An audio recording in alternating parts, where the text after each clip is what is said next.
ఆనాడు మేము మహారాష్ట్రతో కేసీఆర్ గారు ఒక చారిత్రాత్మక ఒప్పందం చేశారు. అటు మేడిగడ్డకు, ఇటు వార్ధా మీద, అటు చెనాకా కొరాటాకు ఒకేసారి 3 అగ్రిమెంట్లు చేసినారు. అంటే ఇచ్చిపుచ్చుకునే ధోరణితో మహారాష్ట్రను ఒప్పించి మెప్పించి 3 అగ్రిమెంట్లు చేశారు. ఆనాడు ఉత్తమ్ కుమార్ రెడ్డి మాట్లాడతాడు. ఏమని మాట్లాడిందంటే, లేలే మేము ఆల్రెడీ 152 మీటర్లకు అగ్రిమెంట్ చేసినాం, నువ్వు ఎట్ట తగ్గించినవు అన్నాడు. ఆనాడు ఎయిర్పోర్ట్లో కేసీఆర్ గారు మాట్లాడారు, ఉత్తమ్ కుమార్ రెడ్డి నువ్వు 152 మీటర్లకు అగ్రిమెంట్ చేసుంటే ఇంకా గంట సేపు నేను ఇన్నే ఉంటా, నువ్వు రా, ఆ అగ్రిమెంట్ నాకు చూపి నేను ఇక్కడ నుంచి రాజ్ భవన్కు పోయి రాజీనామా చేస్తాను. ఆ రోజు కేసీఆర్ గారు సవాల్ చేశారు. ఇది నేను నోటి మాట చెప్తలే, నా వీడియో కూడా మీరు చూడండి కావాలంటే.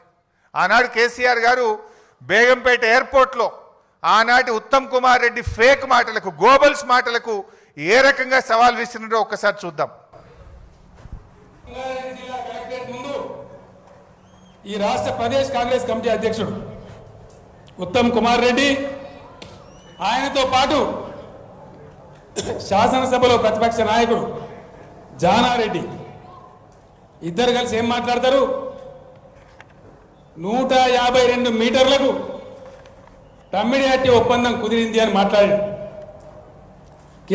ఉత్తమ్ కుమార్ రెడ్డి, నీవు నిజంగా నిజాయితీ ఉన్నవాడు నేను ఎట్లయినా బేగంపేట ఎయిర్పోర్ట్లో ఇంకో అర్ధగంట 40 నిమిషాలు ఉంటా. నీకు దమ్ముంటే ఆ ఒప్పందం కాగితం తీసుకొని బేగంపేట ఎయిర్పోర్టుకు రా. ఒకవేళ అది నిజమే అయితే ఇక్కడి నుంచి నేను ఇంటికి పోను, రాజ్భవన్కు అయినా రాజీనామా సమర్పిస్తాను మనవి చేస్తా ఉన్నాను. ఆ రోజు 152 మీటర్లకు అగ్రిమెంట్ ఉందని ఆనాటి పిసిసి అధ్యక్షుడు ఉత్తమ్ కుమార్ రెడ్డి మాట్లాడిండు. ఉన్నదా మరి అగ్రిమెంట్? ఈ రోజు వరకు, ఆ రోజు కేసీఆర్ గారు ఓపెన్ ఛాలెంజ్ చేసిండ్రు, ఇయ్యాలటి వరకు కూడా చేయలే.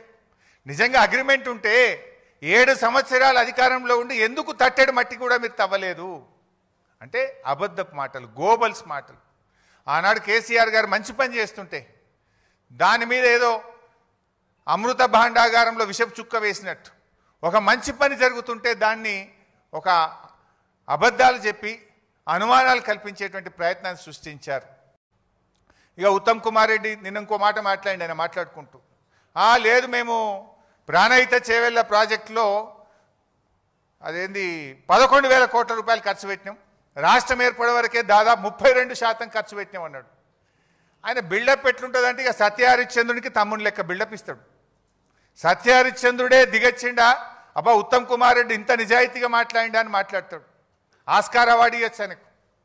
వాస్తవానికి చెప్పాలంటే 2014 రాష్ట్రం ఏర్పడే నాటికి ప్రాణహిత చేవెళ్లలో పెట్టిన ఖర్చు కేవలం 3,700 కోట్లు మాత్రమే. మీరు చేసిన పనులు కేవలం 3,700 కోట్లు మాత్రమే, నాట్ ఈవెన్ 10%. కానీ ఆయన ఏం చెప్పిండు నిన్న? 11,000 కోట్ల రూపాయల పనులు చేసినాం, 32% పని చేసినాం. అబద్ధాలకు కూడా హద్దు పద్దు ఉండాలి. నువ్వు అసలు గుండెకాయ లాంటి తమ్మిడి హట్టికి ఢిల్లీలో, మహారాష్ట్రలో, ఆంధ్రప్రదేశ్లో కాంగ్రెస్ ప్రభుత్వం ఉన్నా, ఆనాటి క్యాబినెట్లో నువ్వు మంత్రిగా ఉన్నా కనీసం అనుమతి కూడా తేలేదు. నా సిడబ్ల్యూసి అనుమతి తేలేదు, నా మహారాష్ట్రతో ఒప్పందం చేయలేదు. ఇంకా సిగ్గు లేకుండా 32% పనులు చేసినాం. కమిషన్లు దొబ్బిండ్రు మీరు. ఆ రోజు మొబిలైజేషన్ అడ్వాన్స్ పేరు మీద, సర్వే మొబిలైజేషన్ అడ్వాన్స్ పేరు మీద 2,300 కోట్ల రూపాయలు జేబులు నింపుకున్నారు, కమిషన్లు దొబ్బిండ్రు, ప్రజలకు అన్యాయం చేసిండ్రు. 4 ఏళ్ల ప్రాజెక్టు పూర్తి చేస్తామన్నారు. 7 ఏళ్లు అధికారంలో ఉంటే తట్టెడు మట్టి కూడా తమ్మిడి హట్టి దగ్గర తవ్వకుండా ఈ రాష్ట్రానికి అన్యాయం చేసింది కాంగ్రెస్ పార్టీ. ఇంకా మీరు ఈరోజు మాట్లాడుతూ ఉన్నారు. అసలైన తొలి వెలుగు. ఫాలో వాట్సాప్ @తొలి వెలుగు official.